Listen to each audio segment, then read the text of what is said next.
Welcome to another edition of Coaching Minute with Brianne Ligori and Friends, where certified coaches help leaders to elevate their coaching skills so they're better able to lead in today's modern workforce. Today's guest is Coach Janine. Janine is an executive certified coach. She's an award-winning leader. She has over 25 years of experience working in organizations and helping with large-scale transformations, driving high-performance teams, and sparking innovation with Fortune 500 companies. Welcome, Janine. Thank you, Brianne. Great to be here. So happy to have you. We first connected through our work at Women Leaders in Pharma, so it's always great to be here with another WLP coach. Wonderful. It's so great to be here. Thank you. You are welcome. So in terms of your coaching, you have been, working in organizations for so many years. You've probably had a lot of opportunity to be coached. And so I'm curious from your perspective, what impact has coaching had on you personally?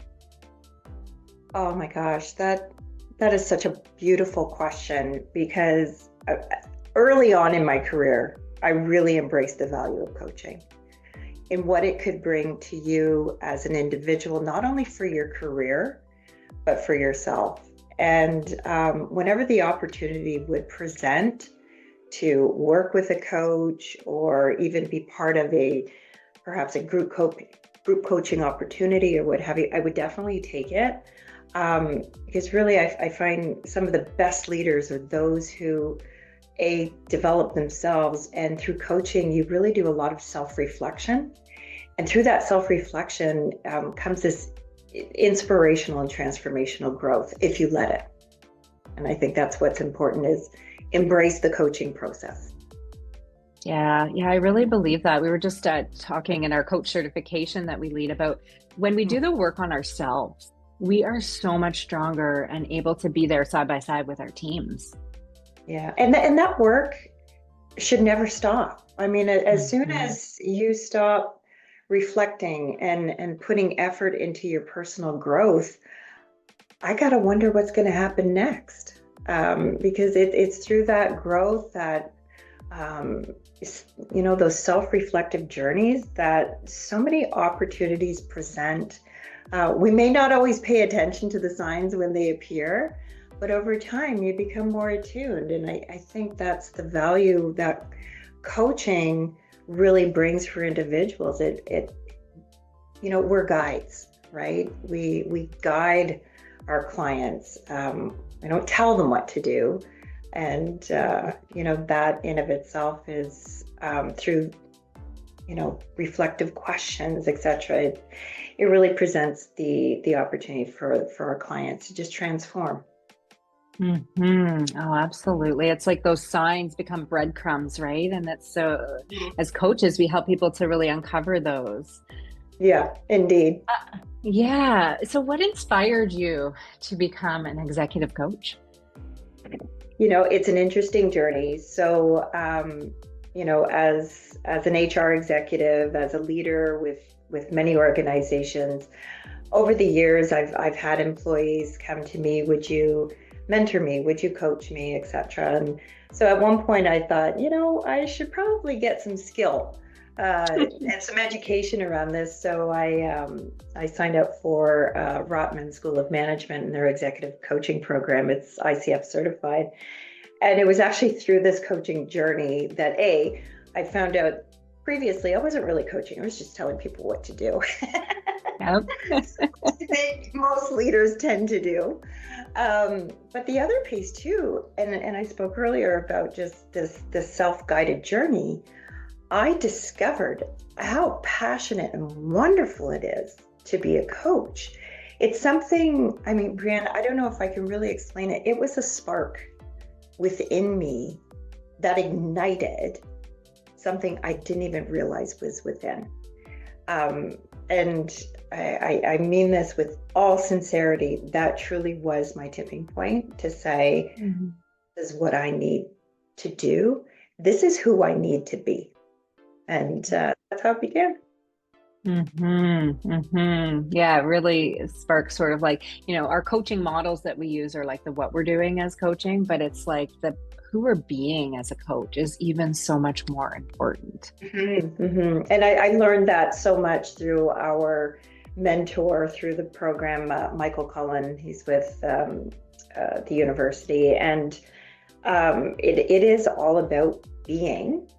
And the tools are simply that. It's the tools that allow us to guide our clients through their own personal journey. Yeah, yeah.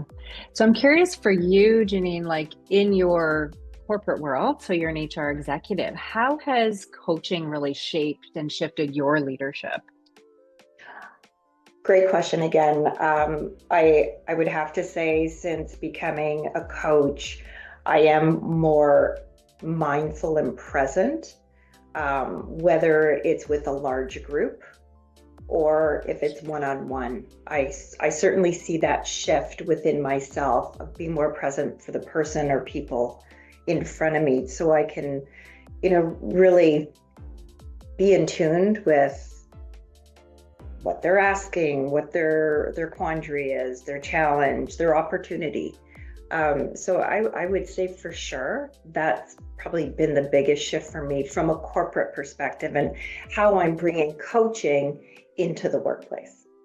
And I think a lot of leaders have really realized that coaching is actually probably one of the most important leadership tools that we can use with our team, because it allows us to have that presence, as you mentioned, be side by side, human to human, where that's where real growth and real trust happens. So what advice would you give to leaders that want to bring in a little bit more coaching into their leadership, but they're really not sure how? I would first just start by, just like I said earlier, just to be present with the person. We often, have something that we want to say already boiling in our brain as the person's talking. And I mean, that's fine. That's human nature.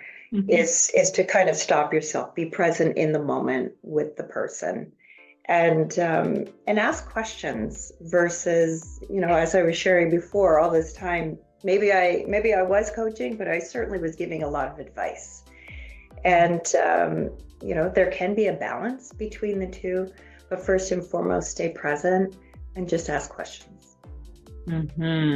Yes, yes. And so asking questions based on what the person is saying too, I think like is so important. And I think as new coaches, we often observe that they have a list, right? And I think that's okay in the beginning, but as you sort of get your sea legs as a coach, you probably got to a place where you're just so present, as you said, that you're able to just let the next question roll and not have it in your head.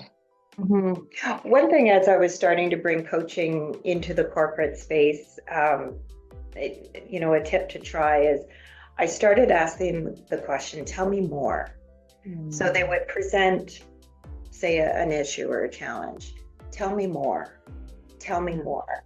And I found that was a great way to stop myself from jumping in with a solution, and be more present.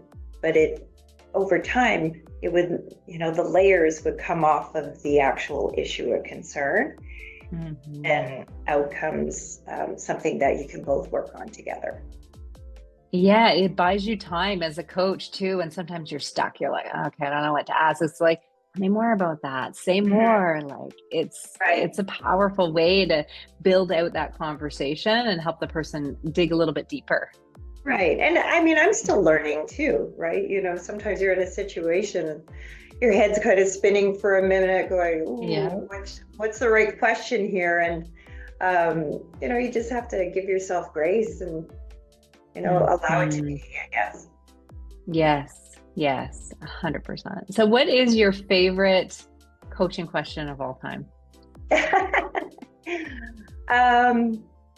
Well, other than tell me more, I would say one of my favorite coaching questions is, what would you love?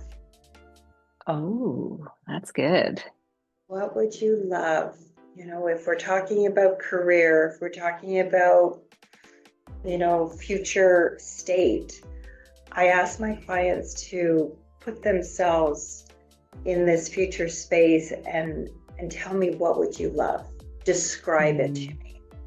And from that small question, it just really opens up such a gorgeous, conversation that could present and really allow the client to see what's possible.